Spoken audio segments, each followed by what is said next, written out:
How to download the Whatnot application. The Whatnot application lets us buy, sell, and bid on collectibles and live auctions. So if you do not install it, we'll miss out live sales and exclusive drops. So let's download it safely step by step. We open up the Play Store if we are on Android, and if you're on iPhone, you can open up the App Store instead and basically use the search for searching for Whatnot. So you can directly type in Whatnot in the search, and once you do, you'll be finding the results.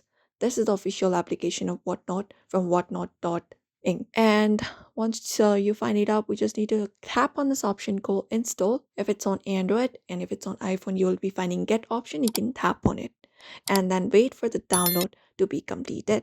And then once it is installed, what you can do is you can tap on the option called open to open it up, or you can find the application on your home screen or your application drawer and open it up.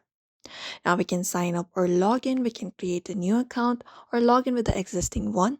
And for that, you can follow out the prompts for email, username, and verification. And ensure that your device has enough storage for this to be downloaded completely. Also use a stable internet connection for downloading and enable the notification for live auctions. And that's it. Now we have successfully downloaded the Whatnot application on our device. So we hope this video was helpful. Give this video a like and subscribe for more tips and tutorials.